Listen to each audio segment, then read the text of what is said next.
I would like to start by thanking the CNEN team for selecting me as one of the 2022 members, the class of Talented 12. And for sure, I would like to thank my family for their support, as well as my mentors and my mentees. My presentation really focuses on my journey and why my group does the type of research that we do. So this is a dedication to one of the popular songs from Nigeria, which is titled Made in Lagos. So I was made in Lagos.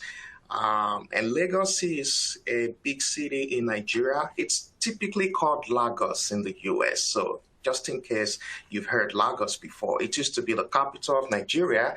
And Nigeria is right here in the western central part of Africa, right above the Atlantic Ocean. So I was lucky to sort of interact quite a bit with the ocean. And apart from living in Lagos, I also spent a good chunk of my early childhood in Warri, which is in Delta State, Nigeria. That's in the southern part of the country where the bulk of the crude oil that Nigeria seems to be popular for comes from. So my education, undergraduate education, was in Nigeria. I schooled at Obafemi Awolowo University. And as you can see, these are very beautiful pictures. But if I move to my next slide, you would see that there could also be some ugly environmental issues. But just to really reiterate how I got to where I am, Nigeria is the most populous country in Africa with over 200 million people. And we're blessed with a lot of resources, the most important one today being petroleum. It's been a blessing in the sense that it's a source of income to the country, but at the same time, it's also had a lot of impact. So that is what this next slide shows. So you can see the impact activities related to oil exploration and transportation has had on different environmental matrices. But I'm not going to blame all our environmental issues on petroleum because the way people live their lives too has had impact on the quality of air, the quality of water. The bottom right picture is actually a slum somewhere in Lagos by the coast where people really live and do their business in the water, and it's pretty bad. So these were the visuals I had during my education, and when it was time to go to grad school, I thought I could equip myself with knowledge and expertise that can address some type of environmental problems. So I decided to do a master's program at UC Santa Barbara, and over there I worked with Professor Patricia Holding, who is an engineer and also a microbiologist. So the research I did with her focused on making biopolymers from bacteria. And the whole idea was those polymers will be less persistent in the environment. They would have lower impact in general compared to polymers of plastics derived from petroleum. At the same time, Professor Holding was a part of the UC Center for Environmental Implications of Nanotechnology, which is how I got introduced to the whole world of nanotechnology. After my master's, I stayed back at UC Santa Barbara. Who wants to leave Santa Barbara? The ocean is right across the street from my department, as you can see in the picture to the top left corner. So Professor Keller is a freight and transport guy, so I did my PhD looking at the transformation of nanoparticles as well as what happens to them if they ever get discharged into a natural water system. So after my PhD, I moved to work with the US EPA, the Environmental Protection Agency, as an NRC, National Research Council postdoctoral research associate. So it was a research position at one of the EPA research labs, the one located in Narragansett, Rhode Island, which was also by the ocean for some reason, which I enjoyed for sure. And over there, I continued to do research looking at potential interactions between nanoparticles and factors, abiotic factors that are present in natural waters. From the EPA, I joined UC Irvine, where I currently work as an assistant professor, and I work in the civil and environmental engineering department. So I'm not in a traditional chemistry department. So I do I teach the environmental classes in the department to both the undergraduates as well as the graduate student. And I also have a research lab that focuses on training environmental engineers to apply the principles of chemistry in doing their job. So as you can imagine, my classes are some of the most fun classes in the whole department. And I'm just kidding. And here are just some pictures of group members doing work both in the lab and out in the real world. So let me move real quick to my motivation for one of the major research focus of my group right now. Why are we really interested in addressing metal contaminants in the natural environment? You may be familiar with the term Superfund sites. So those are places within the U.S. where past industrial activities have led to massive contamination. And because of the risk of those contaminants, the federal government has taken over those sites to ensure they are cleaned up to ensure that the contaminants do not migrate to places where people live, and at the same time to hold the polluters responsible for the cleanup. So there is over 1,300 of those sites in the United States, and more than 3/4 of them contain metals as a form of contamination. So by metals, I also include metalloids like arsenic. And every other year, the EPA would rank the different contaminants present to determine what are the most important ones. So this is the top 10 of the most recent ranking that was done. And you will see that arsenic is number 1, followed by lead and then mercury. So these are ranked based on how frequently they are detected, how toxic they are to people, and the tendency that people will get exposed to them. So my group really focuses on addressing arsenic pollution mostly in soil, but of course, if it works in soil, most likely it will also work in water, and vice versa, because soil contains water, even though it's soil. But in addition to those federal Superfund sites, states in the United States also have the sites that they are monitoring and trying to clean up. So these are some of those sites that are called California Response Sites. My university is in California, and we are located in Orange County. You can see some of those sites are present in our county, and as well as Los Angeles, which is right beside Orange County. And based on the legend in this image, you would see that there are residencies around those contamination sites. And the question is, who are the people living at those places? The figure on the left tells us that, well, most of the people living there are low-income earners, so they earn about $29,000 on an annual basis, which is really low for someone living in California. And if you look at the figure on the right-hand side, most of the people that live in those polluted areas are people of color. So these neighborhoods are usually occupied by either disadvantaged people or minority groups. So those are some of the motivation for the type of work I do.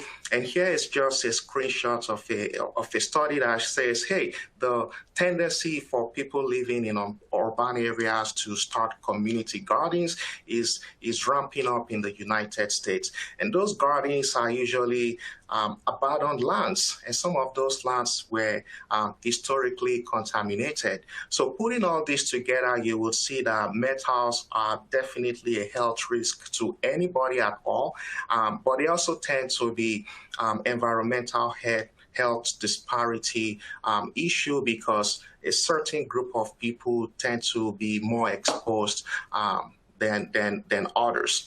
So what my group does is to take advantage of the chemistry of iron, particularly in the nanoscale.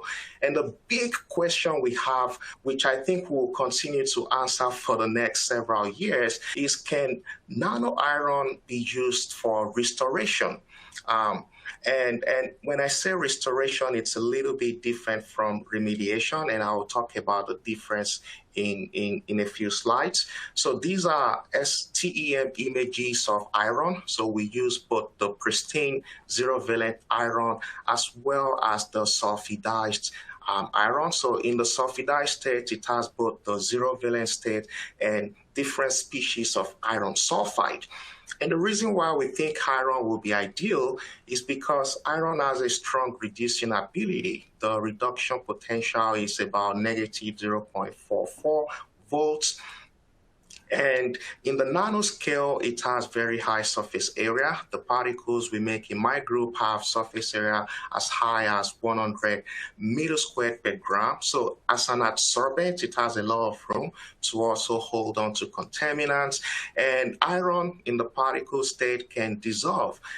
In natural environments where we have oxygen, iron too is thermodynamically unstable, so it tends to oxidize further to iron 3, which precipitates, and the precipitation can sequester some of those metallic contaminants in them. And just to make sure we are all clear, if I'm trying to remove metals in water, we can adsorb them and take them out. In soil, it's a lot difficult to take out the metal after you've removed them or adsorb them. So the major way we address metal contamination in soil is to immobilize the metal, to make sure they are not going to move if it rains, if the ground or the land is irrigated. So lastly, the sulfidized version also has all these three processes, but in addition, the sulfides present provide additional mechanism for sequestering metals. So let me differentiate between remediation and restoration. Typically, remediation is done to stop the environmental damage. And you can see there are lots and lots of studies using nanoscale iron for remediation. But what our group is looking at is restoration. And by definition, it means can we go to one of these polluted lands and treat those lands with nanoparticles such that people can go back and do their community gardening safely. So these same lands that are polluted, can we immobilize the metals such that the metals will not be taken up by the plants? It's a big question. It's sort of ambitious, and I won't tell you we've answered all the questions, but we are on our way to answering some of. That is where there is a big gap in the literature and in research in general, particularly when it comes to applying nanoparticles. So our group has been able to show that both nanoscale zero-valent iron and the sulfidated iron can immobilize arsenic in soil. And this work was done for a period of 6 months, as you can see from the x-axis. 6 months is, in science, is a long time. In the life cycle of a student, 6 months is a pretty long time. And we showed from different analyses that, immobilization occurs via adsorption, it occurs via reduction, and it occurs via co-precipitation with iron once it starts to oxidize. However, to go on and do restoration, we think there are at least 3 boxes we need to check. The nanoparticles have to be able to immobilize the contaminants. We think we've checked that box.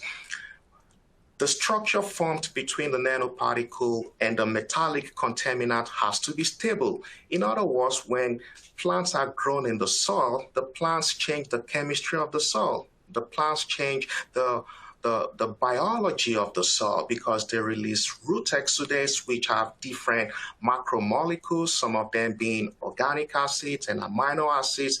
They can protonate or deprotonate, which can change soil pH. So we think that whatever is formed between the immobilized metals and our particles need to be able to withstand those changes when the plants grow. Otherwise, the metallic contaminants will be released again, and we haven't solved any problem that way. And lastly, there should be no negative impacts on the plants and when people consume the plants. And this pictogram shows you some of our hypotheses as to how remobilization can occur at the bottom.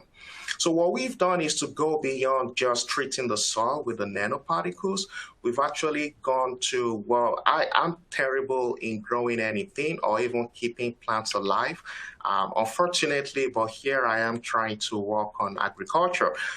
So we've had to collaborate with biological sciences at UCI, where there is a greenhouse, and we got a lot of help growing lettuce in the soils we contaminated and then treated with our nanoparticles. So you can see these lettuce look like anything you would get on the market, but some of them unfortunately contain arsenic, so we did not consume them. But here's a summary of our finding and where we are going in the future. So when the soil is highly contaminated with arsenic, this is what lettuce looks like. Here we had about 50 parts per million arsenic relative to soil. The plant is really not happy whatsoever. When it is grown in a soil that is free of contaminants, this is how big the lettuce gets. Now, when we treated the soil that is contaminated with arsenic with 0.3 weight% of the 2 nanoparticles, this is what the plant looks like. So what this tells us is those particles, they are promising for immobilizing metallic contaminants, specifically arsenic, and there's just a lot more work to do. And our suspicion is that as the plant was growing, the exudates released led to remobilization of some of the arsenic, so some of it was still available, and that's why the plants did not grow as good as when there was no contamination. So going forward, our work is really to keep engineering those nanoparticles to make sure they are stable, particularly when plants are grown in the soil. And with that, I would like to thank you for your attention and acknowledge all my lab members, both those that were with me in the past and the current people working in my group, as well as our collaborators. And thank you for listening. Thank you so much, Yemi. We have a question from Philemon Mahangi. I apologize if I've mispronounced your name, but Philemon is asking, how can metal organic frameworks be used in nanofiltration to mitigate the metal ion poisoning of soil? Is that something you've thought about? Well, that question is complex because a lot of the metals that are in soil are naturally present in the soil, but they could also be introduced through agrochemicals or through application of biosolids. So filtration is not really the solution here. If MOFs, which I think the question is about, if they can absorb to the metallic contaminants, so that could be a way to use them. So they will be mixed with the soil, and the hope is that they can absorb to the metallic contaminants. But the big question again is when plants start to grow and chemistry of soil changes, will that absorption be retained, or will the metals be remobilized? What will happen if the soil is both polluted by arsenic and PCBs? Will your particles react with the PCBs first? I actually don't know which one it will react with first. The mechanism of reaction is really different for organic contaminants and for the metallic contaminants. Actually, in a way, reduction is a typical mechanism. So donation of electrons could be one way to also degrade organic contaminants. I think the question really should be whether you will need more of the nanoparticles, but I don't know if it will prefer to react with one than the other. But of course, for PCB or metallic contaminants, it will be about affinity, so which one can interact stronger with the nanoparticles. Those are the ones that would eventually get addressed first. But I don't have an answer to that question. All right. Thank you very much.